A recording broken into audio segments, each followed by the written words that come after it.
In the name of Allah, the most merciful and beneficial. Hope you will be safe and sound. Viewers, as you know, we started series lecture in the book, from the book Taysir Mustalah al Hadith, and discussed different topic related to Ulum al Hadith. In previous lectures, we discussed Raddul Hadith. So we told it how to reject a hadith of Rasulullah sallallahu alaihi wasallam, like al-mardud bisababani. Al-mardudu bisababani. There are two reasons for the Raddul Hadith. What are those? One of them is المردود بسبب الكلام بالسند أو سقط السند. One is when there is some discontinuity, when there is some issue in the narration, so the hadith is rejected. Okay. The second one is بسبب طعن الراوي. The first one we discussed briefly in previous lectures, and we discussed many examples and types of this, like mursal, like irsal fi sanad, mudallis, all of these, irsal khafi, irsal jalli. These all are the types of as-sanad, as-saqat fi sanad, yani discontinuity in the narration. When there is someone like also all the examples, hadith munqati', okay, hadith munqati', one of the example of this type. And the second reason to reject the hadith mardud, to make the hadith mardud, is ta'nu fi rawi, yani there is some issue in the narrator, not in the narration. sanad mein koi masla nahi hai, ab jo banda nakal kar raha hai usme masla aa jata hai. So when there is an issue in the narrator, in the rawi, so the hadith became zaif, or the hadith became mardud. And what are those issues? Like when the rawi became unacceptable. So for this we have these 5 reasons: al-kizb, al-fisq, al-jahala, tuhmat bil-kizb, al-bid'ah. Al-kizb, his lie. Al-fisq, his fasik. Al-jahala, he don't know, he is jahil. Al-tuhmat bil-kizb, he's not a kazib, but اس پر ایک الزام ہے, تہمت ہے کذب کا. اب ایسے بندے کی حدیث جب آئے گی تو میں اس کو, محدثین اس پہ سوچتے پھر. البدعہ, یا وہ بدعتی ہے, وہ بدعت کر رہا ہے, وہ جدت پسند ہے, ٹھیک ہے. تو یہ 2 قسم کے ہے, ایک ہے فی العدالہ, ایک ہے فی الضبط. عدالہ کے اندر یہ 5 ہے, اور ضبط کے اندر 5 ہے. ضبط کہتے ہیں میموری کو, ہاؤ ہز میموری, یعنی ہاؤ ہز میموری ورکس, اس کی میموری کس طرح کی ہے. فحش الغلط ہے, غفلت والا ہے, مخالفت الثقات ہے, سول ہے, اور کثرت الاوہام ہے. یہ 5 قسم کی راوی ہے. ایک ہے فحش الغلط, جو بالکل ہمیشہ کے لیے غلط, مطلب اس کو کوئی چیز کلیئر ہی نہیں ہے. دوسرا ہے سوء الحفظ, بیڈ میموری ہے, اس حافظہ اس کا نہیں ہے بالکل, وہ نہیں سیو کر سکتا ایسی چیزوں کو.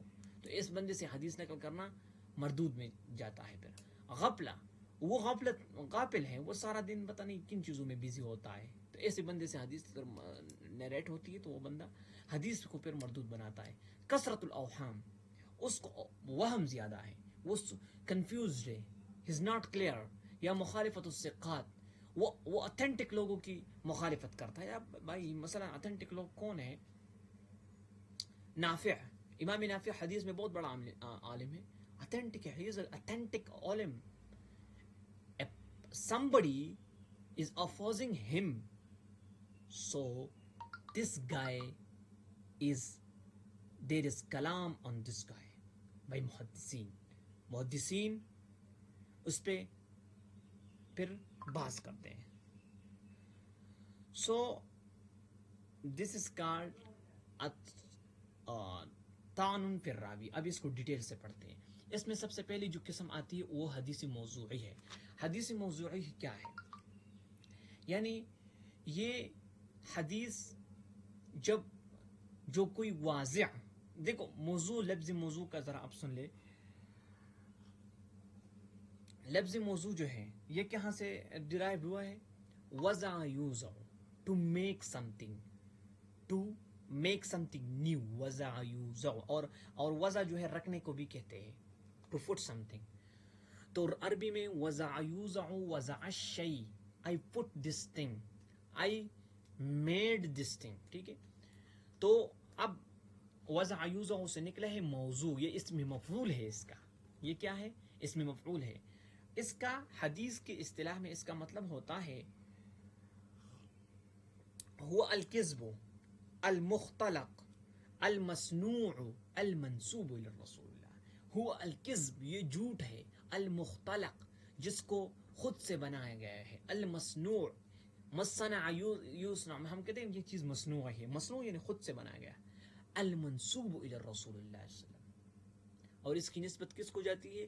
رسول اللہ علیہ الصلوۃ والسلام کو. 3-4 باتیں ہیں. ایک تو یہ جھوٹ ہے، ایک یہ مختلق ہے، ایک یہ مصنوع ہے، ایک یہ منسوب الی رسول اللہ ہے. تو یہ بالکل جھوٹی بات ہے جس کو خود سے بنایا گیا. ٹھیک ہے. اب کیوں اس طرح کے لوگ کرتے تھے، انشاءاللہ آگے ہم ڈیٹیل سے ڈسکس کرتے ہیں. اس کی رتبہ کیا ہے، یعنی کس ویلیو کی، اس کی ویلیو کیا ہے اکارڈنگ ٹو محدثین. سو دے سے it is the worst type of احادیث، the worst، شر الاحاديث الضعيفة واقبحها، and unlike، it's very unlike according to محدثين. وبعض العلماء يعتبرون قسما مستقلا وليس نوع من، اس کو کچھ تو اس کو نوع سمجھتے ہی نہیں ہے حدیث کی. کچھ کہتے ہیں یہ حدیث ضعیف کی نوع نہیں ہے. یار حدیث ضعیف بھی ایک معنی رکھتا ہے. چلو کسی راوی نے کہیں جھوٹ بولا تھا تو ہم کہتے ہیں کسی اور بات میں جھوٹا تھا، اس حدیث میں جھوٹ نہیں ہے. حدیث موضوع وہ ہے جو بالکل ہی جھوٹ پر مبنی ہو، جس کے اندر کذب کی صداقت کی کوئی بات ہی نہیں، بس کذب ہی کذب ہے. تو ایسی حدیث کو حدیث موضوعی، یعنی وضع یوضع، یعنی make the Ravi made it by himself or the narrator made it by himself یا by herself. اوکے. یہ اس کا حکم کیا ہے؟ اجماع العلماء انه لا تحل روایته، اس کی روایت پر کوئی عالم عمل نہیں کر سکتا، کوئی بندہ. یہ اس پر علماء کا اتفاق ہے. ٹھیک، کیونکہ رسول اللہ علیہ السلام نے فرمایا من حدث علی بحدیث یرى انه کذب فهو احد الکاذبین. ٹھیک ہے. اچھا